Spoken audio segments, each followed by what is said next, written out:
بسم اللہ الرحمن الرحیم۔ السلام علیکم۔ آج کی کہانی کا نام ہے 7 بھائیوں کی ایک ہی بیوی۔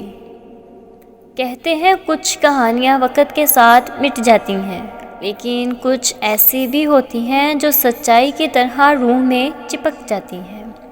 یہ کہانی بھی ایسی ہی ہے، ایک عورت کی جس سے 7 بھائیوں نے ایک ساتھ شادی کی۔ کوئی کہتا ہے وہ جن تھی، کوئی کہتا ہے وہ جادوگرنی، مگر جو حقیقت اس رات سامنے آئی اس نے پورے گاؤں کو ہلا کر رکھ دیا۔ پہاڑوں سے گھیرا ایک پرانا گاؤں تھا۔ چترال کے قریب وہاں ایک پرانا لکڑیوں سے بنا مکان تھا۔ اس مکان میں رہتے تھے 7 بھائی، سب کے سب جوان، خوبصورت، مگر عجیب طرح کے خاموش۔ نہ کسی کے ہاں آنا جانا، نہ کسی کی شادی، نہ کسی کی خوشی۔ لوگ کہتے تھے کہ ان کے ماں باپ کے مرنے کے بعد ان کے گھر پر کوئی نحوست چھا گئی ہے۔ سب سے بڑا بھائی احمد بہت سنجیدہ اور سخت مزاج۔ چھوٹے بھائی کا نام تھا حسن، نرم دل اور مسکراہٹ والا۔ لیکن 7 بھائی ایک دوسرے سے اس طرح جڑے ہوتے جیسے ایک جسم کے اجزاء۔ ایک دن گاؤں میں ایک اجنبی عورت آئی، سر سے پاؤں تک کالے برقعے میں لپٹی ہوئی، چہرہ نقاب میں چھپایا، مگر آنکھیں ایسی جیسے رات کے اندھیرے میں چمکتا چراغ۔ لوگوں نے پوچھا، بی بی کہاں سے آئی ہو؟ وہ مسکرا کے بولی، جہاں دل لگ جائے وہیں میرا ٹھکانہ ہے۔ یہ عورت سیدھی ان 7 بھائیوں کے دروازے تک گئی، گھنٹی بجائی، دروازہ کھولا، اور یوں لگا جیسے ہوا کا ایک جھونکا اندر چلا گیا۔ اس دن کے بعد کچھ عجیب ہونے لگا۔ بھائیوں کے گھر سے روشنی، ہنسی آوازیں آنے لگیں۔ وہ جو کبھی گاؤں نہیں نکلتے تھے اب روز بازار جانے لگے۔ 3 دن بعد اچانک خبر پھیلی، 7 بھائی شادی کر رہے ہیں۔ گاؤں والے حیران، کس سے، کب، کیسے؟ لیکن شادی ہوئی، شور، ڈھول، بارات، سب کچھ۔ مگر جب نکاح ہوا، مولوی صاحب کے سامنے نکاح نامہ رکھا گیا تو لوگوں کے قدم زمین میں دھنس گئے۔ نکاح نامے میں دلہا کے خانے میں لکھے تھے 7 بھائیوں کے نام، اور دلہن وہی نقاب والی عورت۔ شادی کے بعد گاؤں والے چپ ہو گئے، کوئی کچھ کہنے کی ہمت نہ کر سکا۔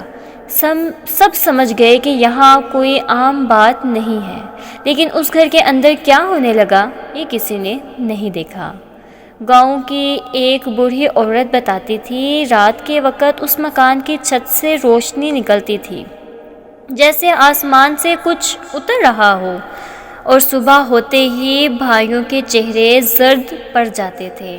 ایک رات چھوٹا بھائی حسن چپکے سے باہر نکلا۔ اس نے دروازے کے شیشے سے اندر جھانکا۔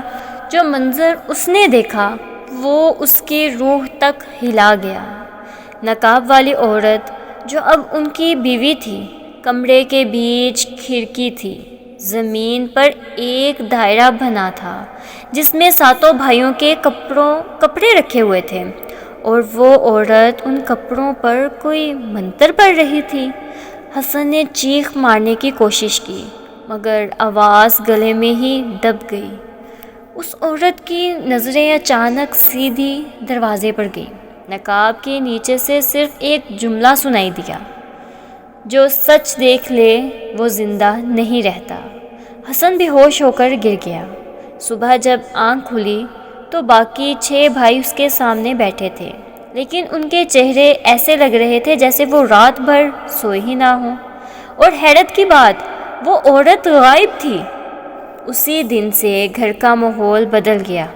ہر بھائی چپ، خاموش، جیسے کسی کے قابو میں ہو۔ گاؤں والے پھر سے کرنے لگے، کچھ بولے وہ عورت دراصل پری تھی، کچھ بولے نہیں وہ جن تھی جو انسان بن کر آئی تھی۔ مگر اگلی رات وہ عورت واپس آ گئی۔ اس بار اس کے ہاتھ میں ایک سفید چراغ تھا، اور اس کے پیچھے ایک سایہ جو انسانی نہیں لگتا تھا۔ رات کے وقت وہی پرانا مکان پھر سے روشن تھا۔ کھڑکیوں سے نیلی روشنی باہر آ رہی تھی، جیسے اندر کوئی اور ہی دنیا آباد ہو۔ چھوٹا بھائی حسن دروازے کے پیچھے چھپا کھڑا تھا۔ اس کے ہاتھ کانپ رہے تھے مگر آنکھیں حیرت میں جمی تھیں۔ اس نے دیکھا وہ عورت جسے اب سب بھابھی کہنے لگے تھے، کمرے کے بیچوں بیچ کھڑکی تھی۔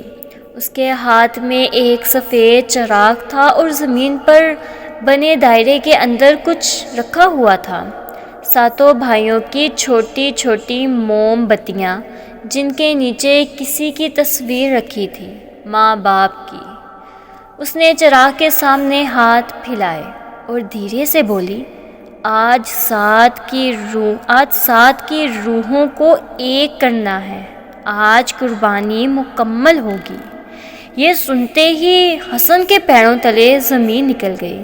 وہ دھیرے سے پیچھے ہٹنے لگا کہ اچانک دروازہ خود بخود بند ہو گیا اور اس عورت نے پیچھے مڑ کر کہا، تمہیں کہا تھا نا، جو سچ دیکھے گا وہ زندہ نہیں رہے گا۔ اگلی صبح گاؤں والے حیران تھے۔ ساتوں بھائیوں کے گھر کا دروازہ بند، کھڑکیاں اندر سے جمی ہوئی اور کوئی آواز نہیں۔ 2 دن گزر گئے۔ آخرکار گاؤں کے کچھ لوگ زبردستی دروازہ توڑ کر اندر گئے، لیکن اندر جو دیکھا اس نے سب کے دل دہلا دیے۔